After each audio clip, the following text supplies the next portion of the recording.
everybody. Welcome to Tallapoosa Publisher Incorporated's 2025 Mayoral Debate. We're so glad to have all of you here tonight. We look forward to a pleasant and peaceful evening.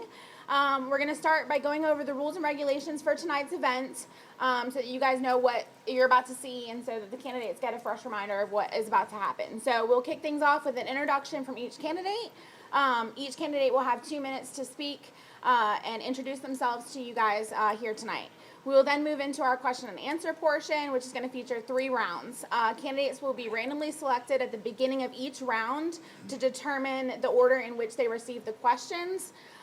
Once a question has been posed, the candidate will have 2 minutes to formulate his or her response, and this will be then followed by a 1-minute rebuttal or response from each of the other candidates, and then a final 1-minute response from the initial candidate. So a total of 5 minutes per question.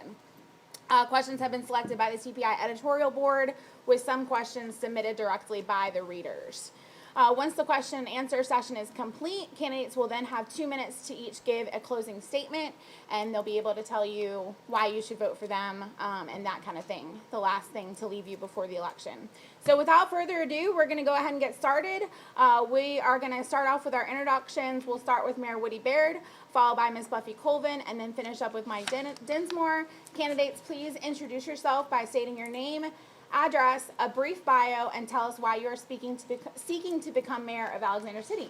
Mayor Baird? So this is not the opening statement. This is just a. Just your opening statement, yeah. This is my opening statement. Yes, the sir. 2 minutes, right? 2 minutes. Okay. I'm Woody Baird of Alexander. I'm Woody Baird, current mayor of Alexander City, and running for re-election to finish what I started. The accomplishments achieved in the last 5 years under my leadership speak for themselves. Upon entering office in November of 2020, I took over day-to-day operations of a failing city. The challenges were many. Within 2 years, my staff and I brought this city back from financial collapse to financial stability. Neither of my opponents have demonstrated the ability to run a city. Mr. Dinsmore was a corporate executive, not a businessman. The last 2 mayors were corporate executives and did nothing to correct the financial chaos this city experienced. During Ms. Colvin's first term, she neither recognized or corrected any of the problems I corrected in my first term. As council president, Ms. Colvin's decisions on granting incentives to business has created a deficit in our 2026 general fund budget. I started a business from nothing and built it into a multi-million-dollar business over 23 years. The experience from managing my own business, coupled with 20 years in U.S. Army Special Forces, providing me with the leadership and governmental management abilities to accomplish the success and promote a better quality of life for the citizens of Alex City in my first term. Working with corporate partners, I created the prosperity Alex City now enjoys. Transparency has been the hallmark of my administration. My staff and I maintain the same standard for all citizens and eliminated the good old boy system. The potential growth and prosperity in the Alex City future is great. If given a second term, I promise to increase that prosperity to a level not seen since the Russell days. If a new mayor is elected, the current development momentum Alex City is experiencing will come to a grinding halt. While the new mayor assimilates into office, this could take years. This is the most critical election in Alex City's recent history. The rich elitist good old boys want to reclaim Alex City. Stand with me and defeat the good old boys special interest system once and for all. I have provided Alex City with leadership, transparency, accountability, and prosperity, which will continue into my next term. Good evening. I am Audrey Buffy Colvin, and I'm running for mayor because I believe in the power of community, hard work, and leadership that listens. I've served this city as a 2-term council member and currently as city council president. I've seen firsthand what's working and what's not. I will also bring over 30 years of experience as a respiratory therapist in our local hospital, and I'm proud to serve as a paraprofessional in our school system. I've worked alongside our families, our students, our healthcare workers, and I know what our people need because I've lived it with them. I'm running for mayor because I want a city government that's transparent, proactive, and people-focused. One that addresses our infrastructure with urgency, supports our schools, and creates opportunities that keep our young people here and thriving. Alexander City is full of potential, but we need leadership that's ready to meet the moment. I bring a steady hand, a servant's heart, and the determination to move us forward together. Mr. Dinsmore? I'm Mike Dinsmore, and I live on Ridgeway Drive in Alexander City, and coming to Alexander City was the greatest blessing in my life. I say that because I started out as a country boy in Hollins, Alabama, where my daddy was a pulpwooder and my mother was a nurse here. So I was born in the hospital here, went back to Hollins, and by the time I was 7 years old, coming here was our 9th house. We moved around because y'all know the pulpwooding business, and we were what they call, not poor, we were poor. And I was blessed to come here, get my education, graduate from Benjamin Russell High School, go to Auburn. I went into coaching for a few years, was recruited by Goodyear, and about 45 years ago, I spent the last part of my corporate career pastoring churches as well as traveling all over the world, tending to business for Goodyear. My life has been about work, school, and church. Those are the things that drive it. And somebody says, how do you do all that? My wife and I both believe you don't work, you share life with people. And that's what we want to do here, is share life with people. I retired as the Director of Strategic Planning and Organization Effectiveness for Goodyear. I've never run a city, but I've run a 5,800 person plant with everything responsible from the raw materials through the finished product to the sales in the field. If you can do that, you can run a city. The thing that we did is make sure you understand Director of Strategic Planning and Organization Effectiveness means you didn't just create the plans, you executed the plans, or they didn't count for anything. I'd like to see a vision where we come together, the council, the mayor, the superintendents, and the leaders of the community, and work together in tandem to research, redefine, restructure, and recreate a hopeful future for the people in Alexander City. To do that, we've got to avoid surprises, and we've got to make sure we appropriately respond to the problems we have. I hear sometimes that the lake is the most important resource we have. That's hogwash. The most important resource we have is sitting in this room. Thank you very much. So now that we've gotten to know our candidates a little better, we're going to move into our question and answer session. Again, we have 3 rounds of questions. Each round has 1 question per candidate. We're going to randomly choose which candidate goes first. We've got each of their names randomly in here, and Glenn is going to choose who gets the first question and who gets the second question. So the first question will go to Mayor Woody Baird, and the second question will go to Mr. Mike Dinsmore. All right. Again, candidates will have 2 minutes to answer the question. We'll then follow with 1-minute responses from each of the candidates and a final 1-minute response from the original question asked person. So, Mayor Woody Baird, how would you describe your understanding and knowledge of the city's financial structure? Very, very well and completely. We have two funds. We have an enterprise fund, which incorporates our utilities, and then we have a general fund, which is made up of that supports our first responders, police, fire, and public works, which is paving roads, picking up brush, and that kind of thing. The general fund money comes from license fees, lodging tax, permits, license, and sales tax. So that's what supports the general fund. And the utilities pretty much stand on their own. The utilities have to be 100% funded. The one utility we have that's not 100% funded is sewer, and that's been a problem for us over the last 5 years, trying to get it 100% funded. We've worked diligently for that, trying to get there. Been a lot of complaints, but we're trying to get there. The only way we can make sewer complete is expanding it. Now, we've got a lot of complaints on the price of sewer. Let me talk about sewer for a second. It's the price of sewer compared to our price of water. We have the cheapest water in the state of Alabama. So if you average out the water with the sewer, overall, on both those utilities, you're paying one of the lowest prices in the state of Alabama. So you have to look at both of them. Because our water, we're serving over 40,000 customers with our water. So it's cheap. The sewer, we've got to expand to get more customers because it's got to be 100% funded. We cannot make a profit on utilities. So we can only break even on capital expenditure, which capital expenditure, we've got a $500,000 emergency sewer repair going on behind Robinson Foundry right now. Last night we had a blowout on Nolan Drive on the sewer. Our sewer is awful. We've got to make, it's got to pay for itself so we can fix it, so it'll continue to work. But, and right now, we have 27 accounts, 27 bank accounts. Municipal finance is nothing like corporate finance or business finance. And Ms. Colvin, your response? My response is that, of course, I know what finance is as it relates to city. I know what the general fund is. I know what the enterprise fund is. And Woody already explains what they do. I think that, our finance department has done a great job in managing, the funds that we do have in this city. Kudos to Ms. Romey and her staff. And Woody is correct.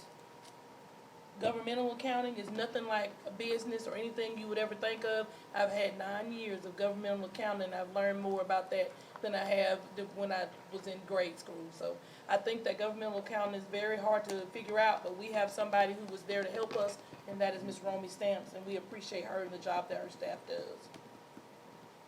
And Mr. Dunsmore? The simplest I've ever heard finances explained was by a professor at MIT.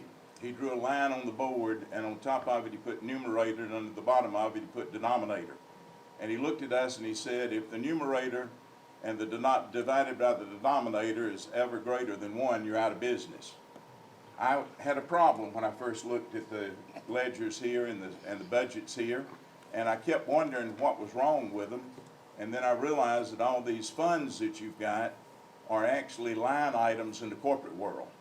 And we manage line items in the corporate world very similarly to what you manage your funds in the municipal world. So it took a little while, but I got the hang of it and finally was able to figure it out. And Mayor Baird, do you have a 1-minute response? Well, I'd like to say this, that Ms. Colvin has been the president of the council. Everybody on the council gets a committee assignment, every council member. Her assignment was finance. And one of her responsibilities is to help us formulate our budgets every year. In the 5 years I've been in office, she's never sat in on a budget meeting or had any other finance. She always refers to Ms. Romey. And as far as Mr. Densmore, talking about he's got a handle on it, I don't know when he looked at those ledger books, but I hadn't seen him up here too much. But it's not that simple. Municipal finance is wrought with governmental restrictions, governmental regulations, especially when you start doing grant money. So it's all tied up, and it is extremely complicated and difficult. And Ms. Romey, like Ms. Colvin said, Ms. Romey has done an excellent job of getting us squared away and getting us on the right track and moving forward and actually getting into the black like we did in 2022. Perfect. Question number 2, this will go to Mr. Mike Densmore. First, where do you see the most growth potential in Alexander City, and how do you plan to capitalize on its potential? And you have 2 minutes to respond.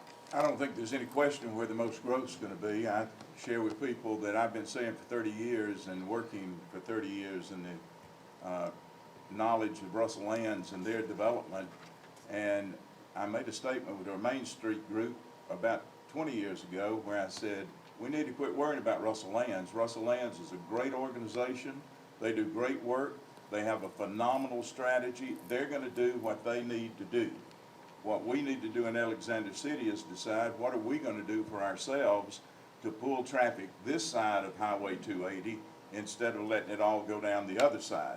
So the opportunity is to grow with our local businesses, our new startup businesses, and we need a venue, and I've got some ideas on that venue of how we expand our downtown attraction. And I've been meeting with some young adults the last couple of weeks that really have told me the reason we go from here to Dadeville, to Wetumpka, to Auburn, Opelika is because there's nothing for us to do here after 6 o'clock at night. We just fold the sidewalks up and go on, and they said we need something where we can be entertained and activities and bring that in. So those kind of vendors coupled with building our schools, as others have said, to where we're competitive and effective so that we realize that our school system and human resource development is the core to everything we do. If we don't get our children educated and we don't continue education all our lives, we're not going to find ourselves attractive to people coming in. Good, effective schools do a number of things. They drive property value up because people want to come here. They attract employers because they're willing to bring their management groups here, and they create jobs. That's where I would focus it. And Mayor Barrett, how would you respond to that? When I came into office, LA City was destitute financially. We had to rebuild that. That happened over decades. It's not going to be rebuilt in a couple of years or 5 years. You have to go after the development. You know, the lake development right now is on the lake. That's where the money is. We have to chase that money. It's the only thing we have. If we shun the lake and we shun Russell Lands, then we're right back to nothing. We're dead in the water, just like we were when Russell left. And all the leaders at that time sat around and wrung their hands trying to figure out what they were going to do, waiting for the white horse with a knight on it to ride back in and save us. So we have to attach ourselves to that train and capture that development. If you'll look on the endorsement that Russell Lands gave me, they'll give you the numbers of how much money we've made already, over $1 million in permits, and what we will make over the full life of that Wicker Point project. It's not going away soon. They're on phase 4 right now. They'll have phase 5 next summer, and it's just going to keep growing, and we've got to attach ourselves to that. And Ms. Colvin? For me, growth potential that I see we need is actually in retaining our youth and allowing them to lead us. It is time for us to build up our small businesses so that they can be the cornerstone of what we need. If we don't have a small business, then we don't have a middle class. If you don't have a middle class, you end up in a situation like we're in now, where you have the least and the most.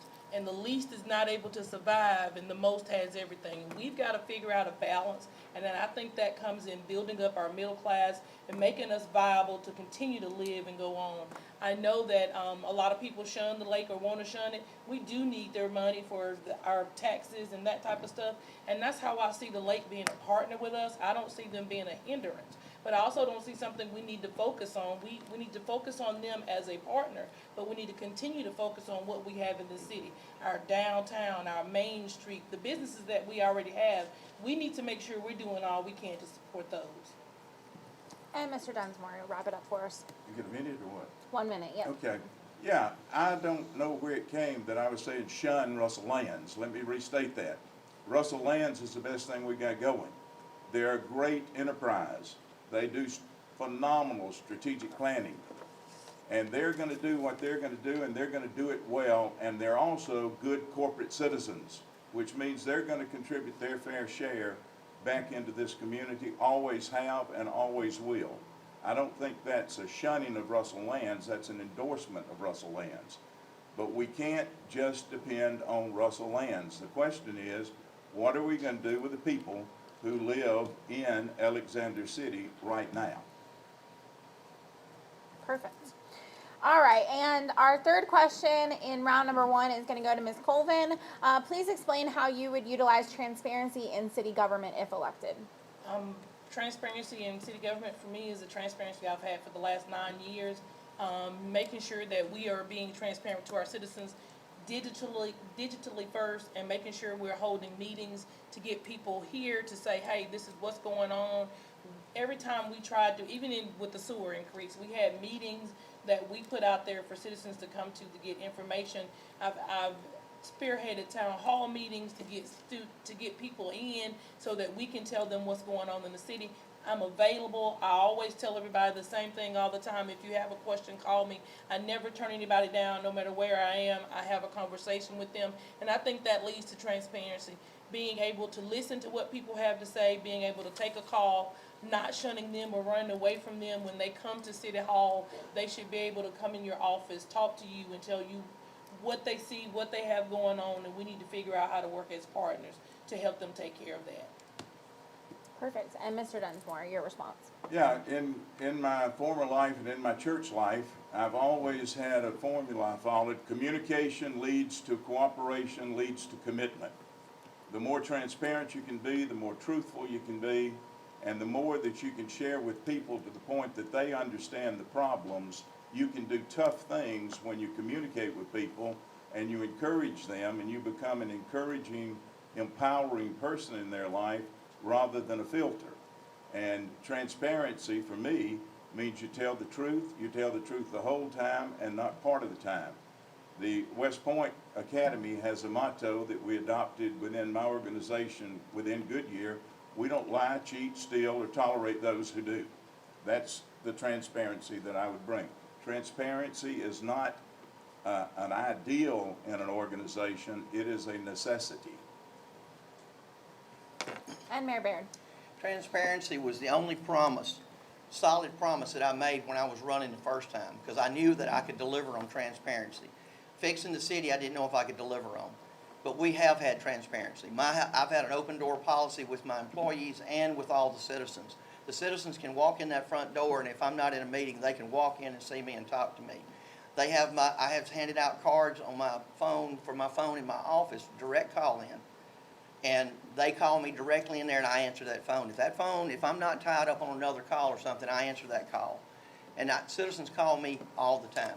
We have had, our transparency, I don't know how it could get any better than we've had in the last 5 years. I don't know of anything that has happened that y'all haven't been informed on. One of the things we did do is we incorporated a text mass alert system so that you would know when we're having events like weather events or water events, like the sewer event last night was put out so those people in the neighborhood know what was going on with all the trucks and everything. So I think I have been totally transparent for the last 5 years. And Ms. Colvin, your response. I think that for 9 years I've stood in the gap for our citizens, and I will continue to do that if I'm elected as our mayor. I will continue to do that no matter what my position is in Alexander City as our whole meeting. I do believe that we could do a better job of making sure information is getting out to our citizens, and I would be the one to say that that's something we probably need to work on. I can tell you when I'm wrong or when I'm right about something. Sometimes you can't just hold a town hall meeting. You have to do more. You've got to go out digitally. You've got to do Facebook. You've got to do everything you can to try to reach people where they are. Thank you. Perfect. All right, everyone, we'll move along to round 2 and get into a little bit more issues. Just want to make sure they're very. The first question in this round will be posed to Mr. Densmore. The second question to Ms. Colvin, and the third question to Mayor Baird. Mr. Densmore, with upcoming needed capital improvements in 2030 to the Alexander City water system, what are your plans for raising funds for said improvements while still maintaining lower utility rates for citizens? That's an interesting topic, and it's been around for a long time. Our utility situation is a result of years of mismanagement and a lack of foresight far preceding this particular administration. This has been around for decades. And it can't be fixed overnight, but experience has taught me to tell the truth to all the people, to make sure that they understand that we're going to take time to analyze the problems and do a complete systems analysis, and then we'll collaborate with others to identify and implement solutions. So there are all kinds of different options to explore. Additional lodging tax is one, because that puts no local burdens on people in this room, most likely, unless you happen to be running one of our lodging spots. But we have to establish healthy relationships with our state and federal leaders to position for infrastructure grants and funding. I have had experience lobbying in both Alabama and Washington for Goodyear, so we know how to operate behind those scenes. And the key, though, to all of it is how do we work together, making thoughtful and transparent decisions with our people and not for our people. How do we get the people in this room involved in helping us come up which one of these solutions best fits the problem, and also be honest about what the problem is. I can't even begin to imagine, not having been in the back room in the city hall, just what our liabilities with water and sewage are. But to say they're significant, to say that there are all kinds of unplanned, unanticipated surprises that could pop up at any time is a fair assessment, and our citizens need to know that. And the mayor, since we've been here, has just referred to 2 in the last week. Perfect. Mayor Baird, your response. Yeah, it's hard to plan a sewer rupture just like last night. I mean, the pipes wore out and a hole busted through it, and it was shooting 40 feet in the air. How do you anticipate that? This is from lack of maintenance on the infrastructure, and this is something we've been dealing with since I've been here.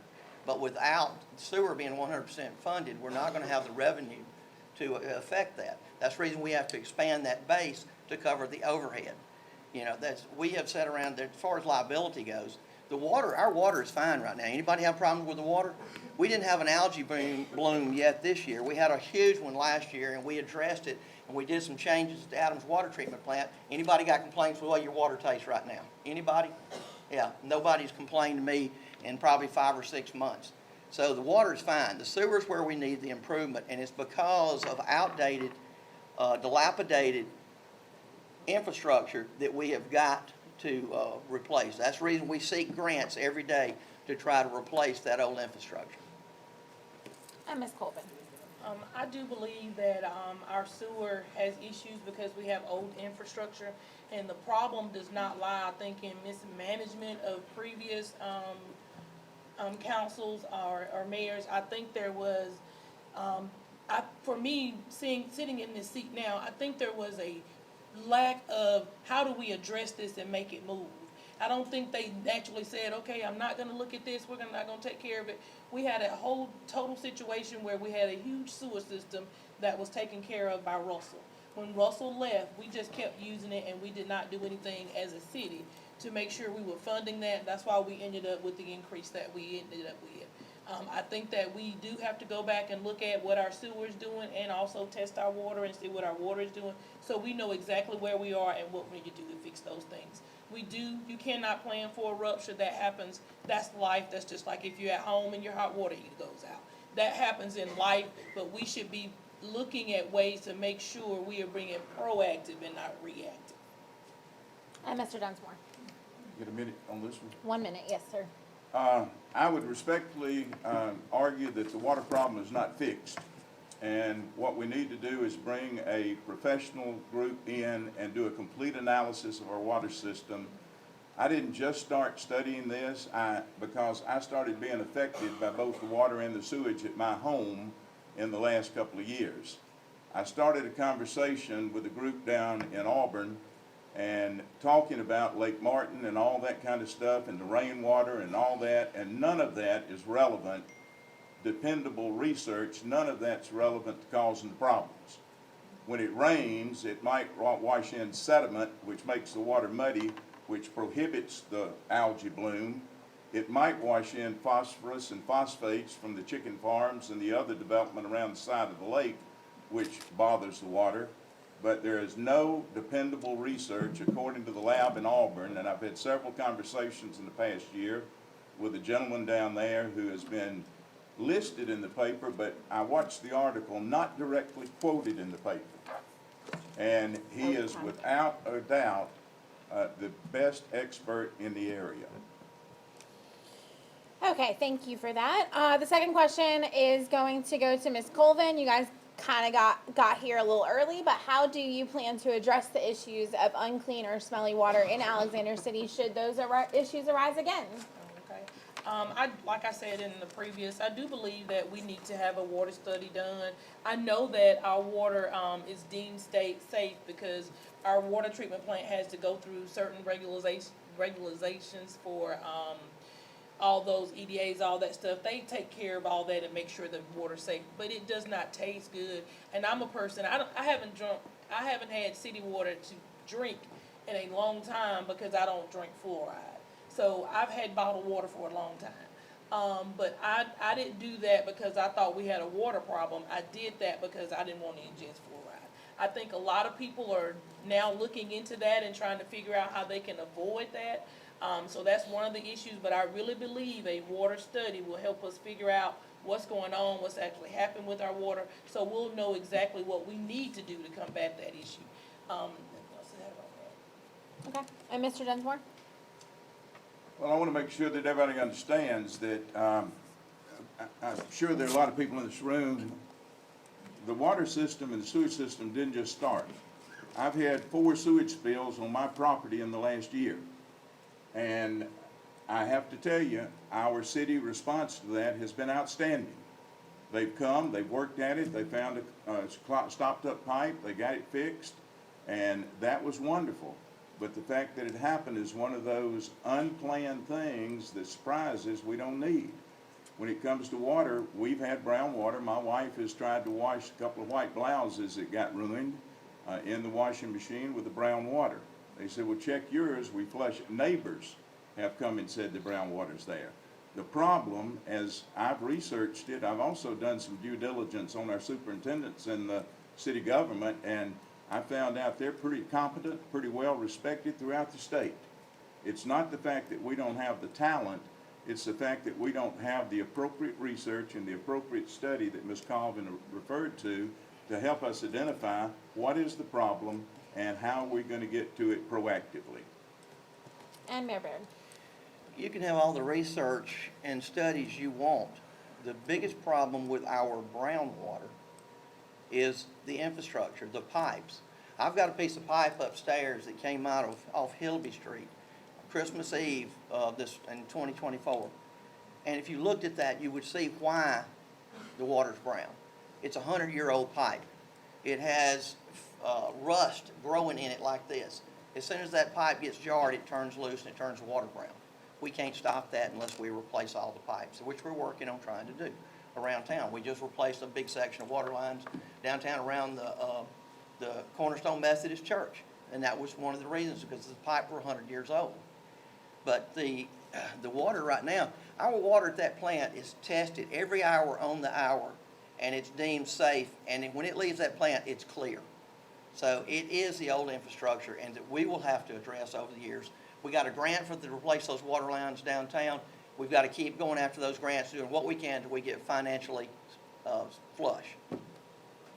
And Ms. Colvin, do you have a 1-minute response? My response would be, I don't think we've gone out and sought the correct water authorities to figure out where we are as it relates to, I'm sure some of it is old pipes, but a lot of people still complain about their water. They may not be coming to the mayor. But I think there is something that we need to look at to make sure we're covering that base and covering it well. Thank you. Perfect.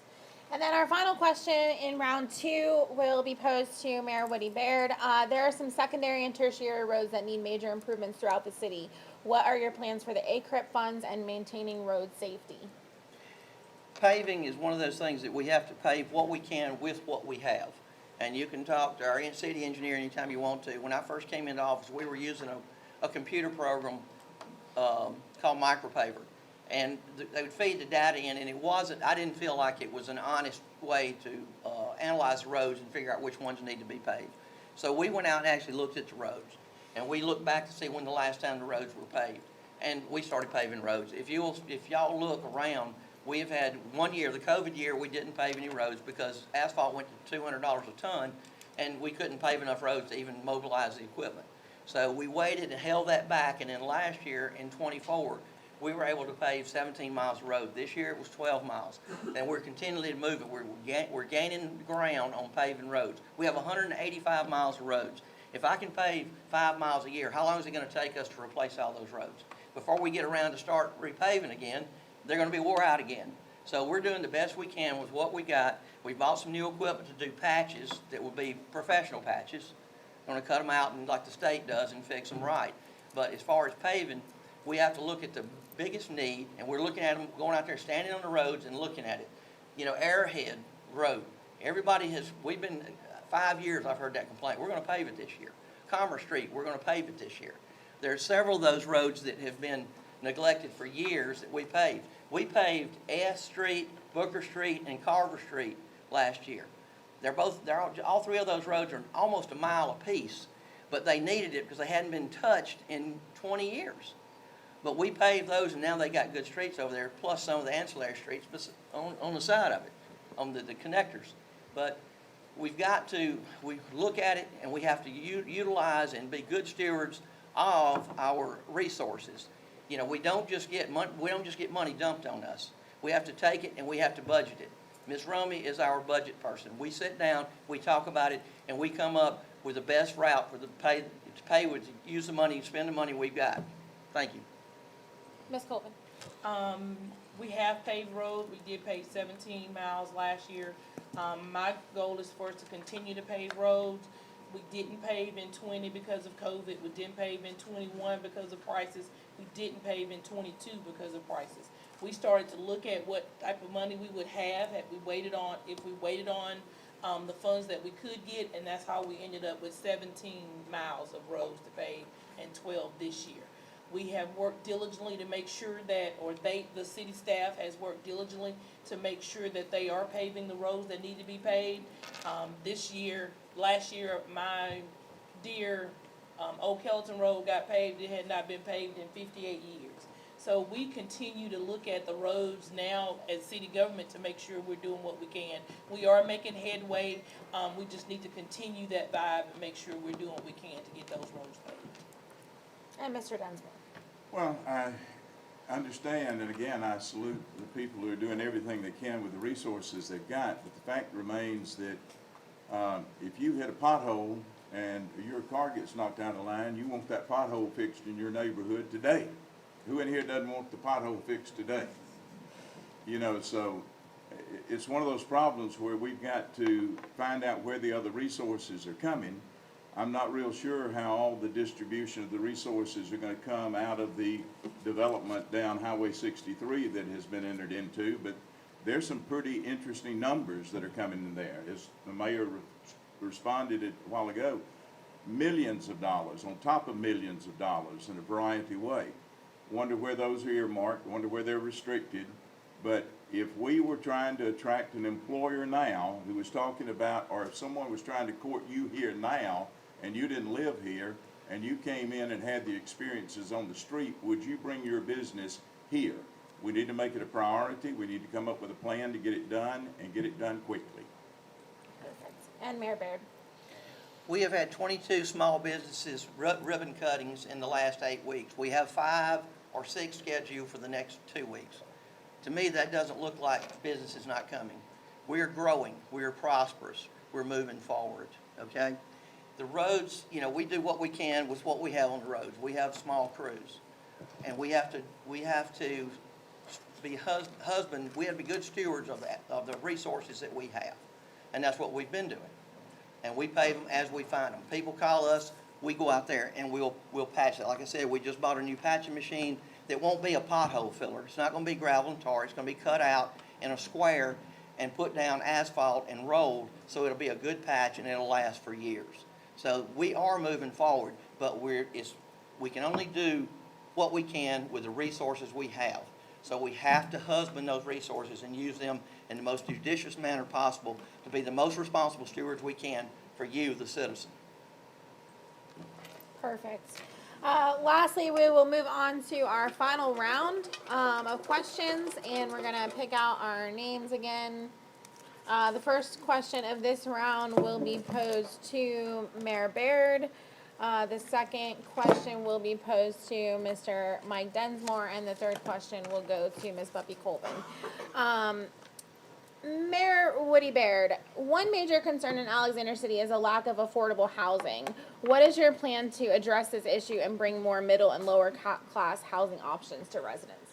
We've been addressing that diligently for the last 3 years. Since we got back in the black financially, we've had several groups. We talk to a new development group at least every week that wants to bring housing or retail here. It's finding that one person that's willing to move forward and actually execute that. We can't make them come here. We can give them incentives. We had a group that wanted to build houses out on our property on El Cache Road, but it was going to be tract housing. And the Planning Commission didn't think that was a good idea, so they didn't give them permission to build that tract housing. We were going to have 300 houses in 1,200 square foot on 5,000 square foot lots, and they were going to sell for $185,000. What would that have done for our economy? What would that have done for the workforce housing? What would that have done for the teachers that drive every day, the firefighters and the police that drive every day? What would that have done? But our Planning Commission didn't want to do that. Sometimes you have to kind of suck it up and look at what's going on and what's the best benefits you can get out of a situation like that. And I wanted to push that forward, and I got shot down at every turn. These other guys we're talking to right now, the developers, they want to build $300,000 houses.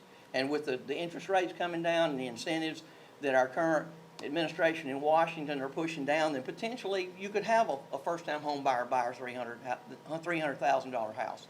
But we track that every day, trying to get affordable housing. We have several small contractors that are building 2 and 3 houses, but that's just not putting a dent in the number of houses we need. Our economy, the prosperity we're seeing, and it's going to grow. Right now, our hotels have a 73% occupancy rate constantly. Those hotels are full from Monday to Thursday. If we had houses, we could put people in those houses and they wouldn't be sitting in the motels. Of course, we wouldn't be getting lodging tax, but still they'd be living here and spending money here. So we work on it every day. We're trying to get workforce housing, but it's not as simple as snapping your fingers or just calling somebody up and say, hey, come build houses. And right now, it's a nationwide product. We were at NLC, National League of Cities, back in April, and the one subject that was on all the sessions we went in was housing. So it's nationwide, it's not just us. I'm Ms. Colvin. How would you respond? Of course, affordable housing is a catchphrase for every city and everywhere you go. That's what everybody's talking about, because no one can actually start off and do the things that they need to do as it relates to housing when houses are $500,000 and higher. So we've got to do what we can to make sure we do bring those in. The biggest thing is being open and making sure that we're working with the partners that we have that do come in here to try to figure out how we can build those affordable houses and get people in them. We do have, I think, a niche where we can start to look at some of the houses that are dilapidated and try to figure out ways to improve those and make those livable as well. And Mr. Dunsmore. It's a serious problem. A $300,000 house sounds reasonable, but if you got $100,000 to put down on a $300,000 house, it leaves you a $200,000 mortgage, which is about a $1,400 a month house payment before you start paying for your car and your kids and everything else. And the young adults I've talked to want to come here, and they're tremendously interested in some of the areas they're living now. Parts of Roebuck and Birmingham, where they've reconstructed some old houses. In this community, we have some amazing neighborhoods that are run down that could really be refreshed. I'm so happy that some of the people over in Spring Hill are redoing their homes and doing a good job of it, but yet there's some that need great more work.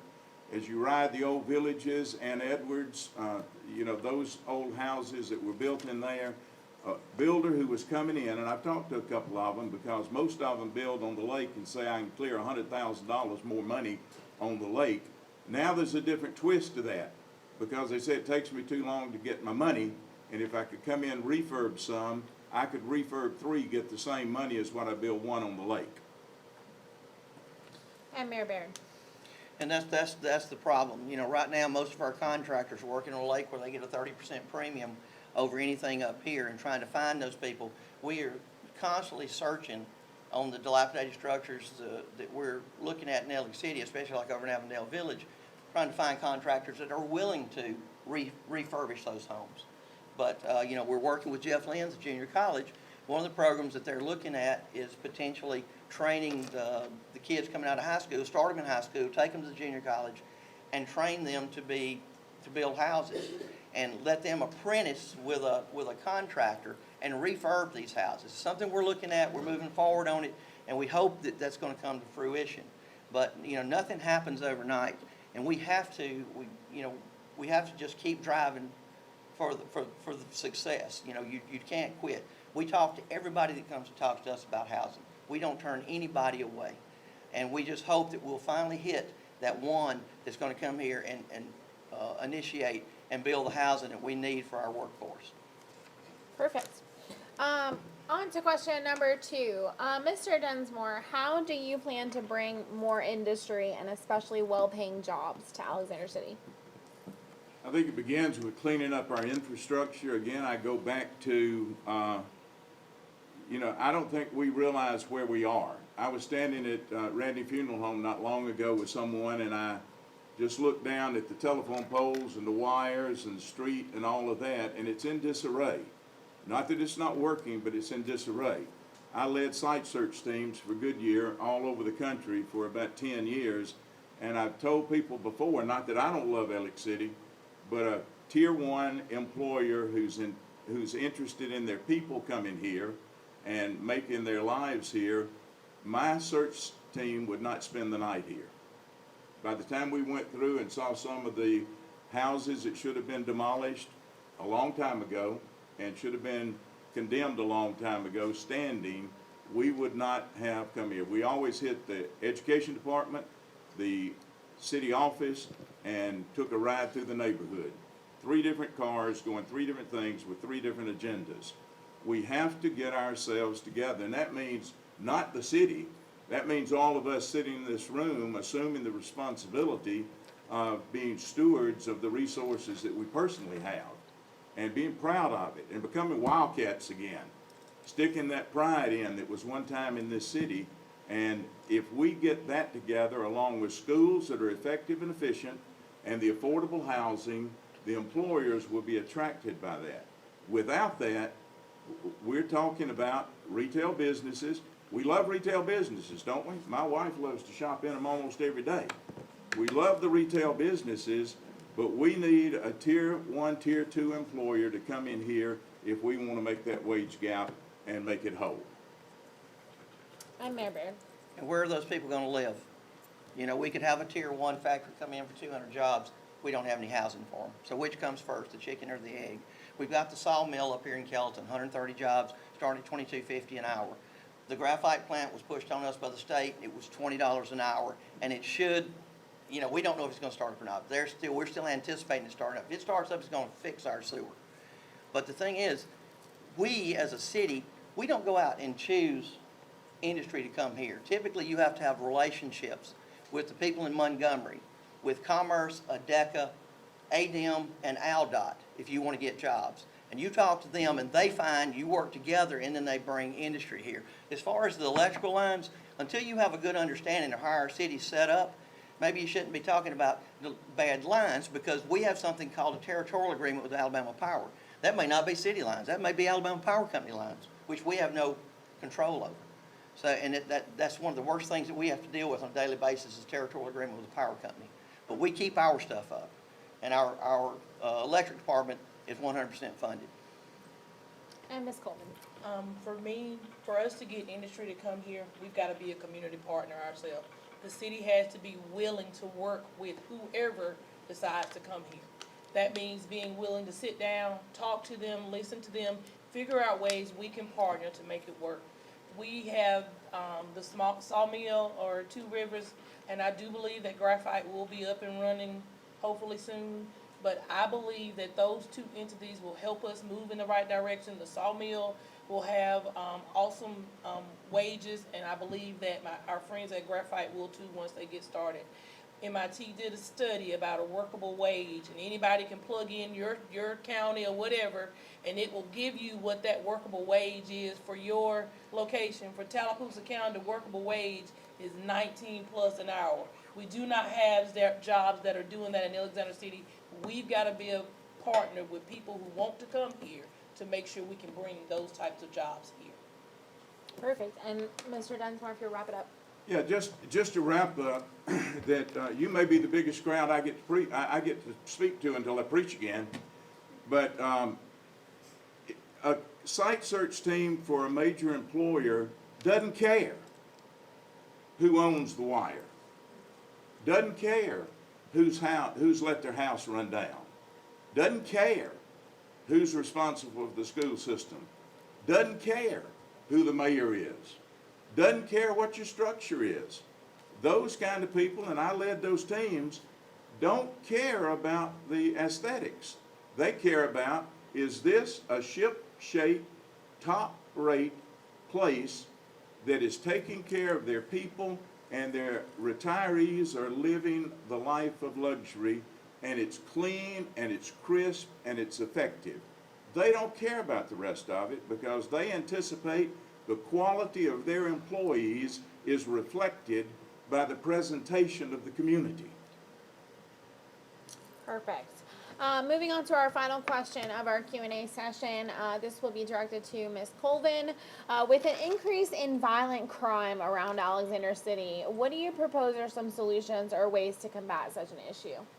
With the increase in violent crime around Alexander City, and I don't know if it's truly been an increase, I didn't look at the numbers, but the last time I did, it was not. But anyway, with the increase in violent crimes just in our everyday world, I believe that the best way to combat that is with our police officers and making sure they are community partners with our citizens. When you have police officers who lead and they actually attend games, they actually attend things that are happening in the community, when they are part of that community, you tend to have a better outcome of things that are going on in your community.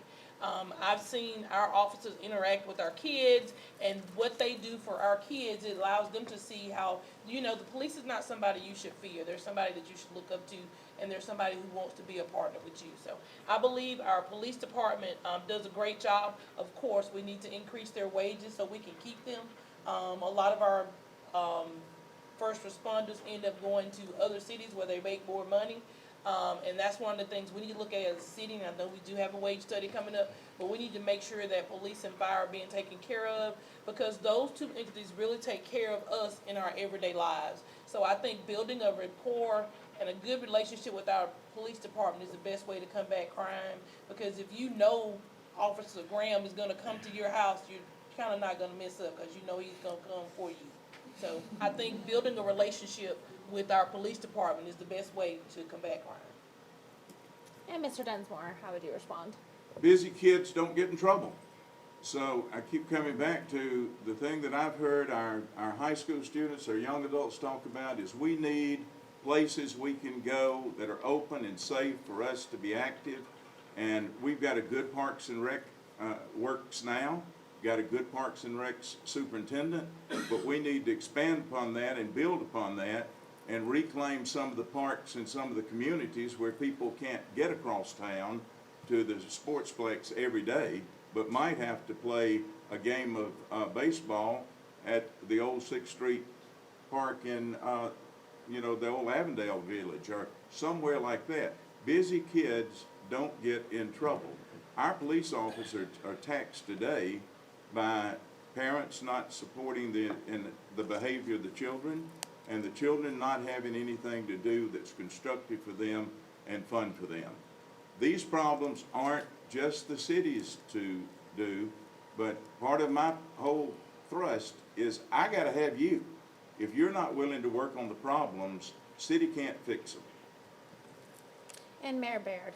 Yeah, I want to know where all this funding's coming from that's going to fix all this stuff, because we've been working on it for 5 years, and it's all we can do. We're growing, and if I get 4 more years, we'll be flush at the end of those 4 years.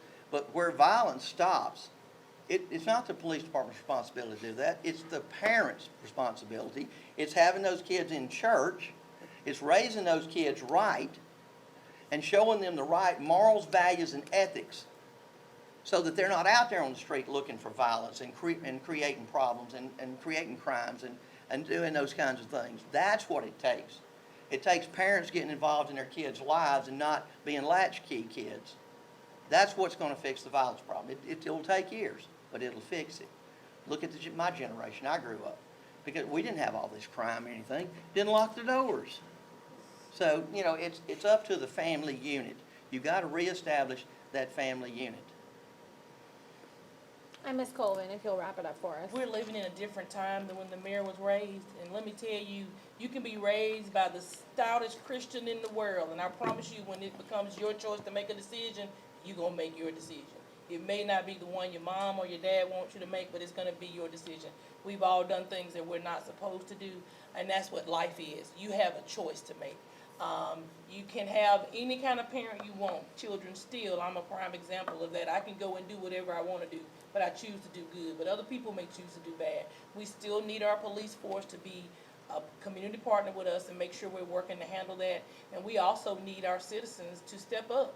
When you see children going wrong, try to be that partner to help them. You can, like I say, every Bible verse you can tell. I know the devil knows them just as well as the Lord, but don't mean the devil gonna do right. So that's going to happen in any community, but we have to do what we can to combat that and make sure we're doing things the right way so that people feel engaged and a part of our community, and then they will feel like, I don't want to hurt what I call home. Perfect. All right, well, that will close out our question and answer session. I want to thank our candidates for expressing insight into these really important issues. I also want to thank our readers for submitting questions and submitting some ideas for those questions. Before we wrap up, we would like to give each candidate a 2-minute closing statement. The floor is completely yours, no questions asked. We'll start once again with Mr. Mayor Baird, go to Ms. Colvin, and then finish up the night with Mr. Mike Densmore. I just want to say I appreciate all y'all coming out tonight and showing your support and your interest in our city government, as I did when I was put here 5 years ago. And God put me in this job. I'll tell you that right now. At this point, who you select as mayor of LA City will set the course for our future. That future is to choose prosperity or stagnation. The developmental momentum our city currently experiences need to continue to support our financial recovery that we've achieved. No one can refute the facts of the achievements that my administration over the last 5 years. Quality of life for our citizens continues to improve and will continue to improve if re-elected. Change is inevitable. Prosperity is a choice.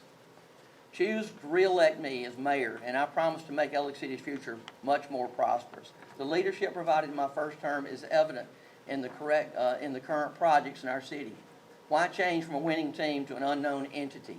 Help me finish what we started. My 4 primary principles that guide me right now in my job are my God, my country, myself, and the citizens of Alexander City. That is what guides me. I took this job. I could have gone home and retired, and I had checks coming in. I could have just sat at home and not done anything. But God pushed me into this. He wanted me to do this. And I came here, and I took this job, and He has blessed me greatly by being able to accomplish all this stuff and giving us a vision for our future. Right now, I have great relationships with the Chamber of Commerce and the Board of Education. And that has helped immensely in moving us forward and trying to get workforce housing, trying to get activities for our kids and for people, for everybody, and new businesses. Like I said, 22 ribbon cuttings in the last 8 weeks, that's pretty strong. And it shows that we are growing, and we will continue to grow. And 5 or 6 more ribbon cuttings this week. I tested that a lot to the chamber for doing that, but that is huge for this community. And we will grow, and we will prosper, and we will be better. And Ms. Colvin. Mayor Baird said it best tonight. We cannot rebuild our finances in 5 years, and we have not. We have improved our finances over the past 9 years. Thank you for this opportunity tonight. I'm someone who shows up for Alexander City every single day. Let's face it, this race is not about titles or politics. It's about people. It's about making sure our neighborhoods are safe, our kids have the tools they need to succeed, our roads get fixed, our businesses have the support they need to grow. It's about leadership that listens, acts, and doesn't make excuses. I've spent my life serving in our hospital, in our schools, and in City Hall. And now I'm ready to lead. Together we can build a stronger, more united Alexander City, one that works for all of us. I will say I've never been invited to a budget meeting. Less work. I'm asking for your support to make real progress, so let's get to work. And Mr. Mike Densmore. Thank you for being here. I'm all about God, country, and family, and if you knew us a little bit better, you know we consider the people in Alex City part of our family. So you took your lifetime energy out to be here tonight, and we appreciate it. Why new leadership? I'm going to ask you a question. The last 5 years, utility cost, job market, quality of life, cost of living, you better off or worse off than you were 5 years ago? That's a question only you can answer. Why me? Because I've spent my life building teams. Human resource development. Started out with coaching, the physical part of it. Went to the corporate world, the business part of it. And for the last 45 years, I've been working on the spiritual side of it. It takes all of that to build our people. I've coached conference championships. I've never pastored a church that didn't grow. And I've never engaged an opportunity that we didn't come out better. The hospital has endowed its nursing scholarships because I was asked to lead a strategic planning for the hospital foundation. We raised enough money to ensure that the nurses' tuition would be endowed forever at the rate that it is right now. When Kia came to Valley, Just so happened, this old country boy that doesn't know anything about that was chairing the City Planning Commission. I worked with Mr. Sims Lanier, Cam Lanier, Arnold Leak, the mayor in Valley, and Drew Ferguson, the mayor in West Point, and we brought Kia to town.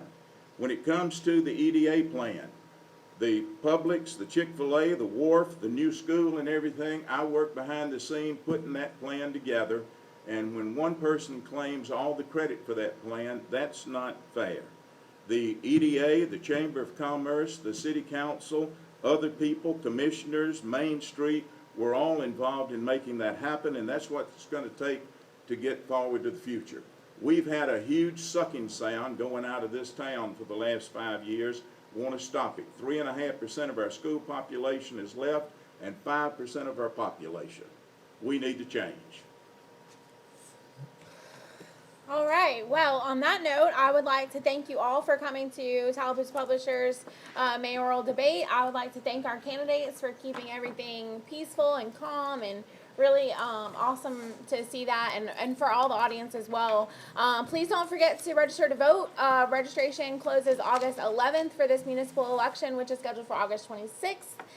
Polls are open from 7 a.m. to 7 p.m. on that date. Also, be on the lookout in the Outlook for a special section featuring questionnaires from all of our city council candidates as well as our mayoral candidates. And y'all get home safe, and thank you for coming.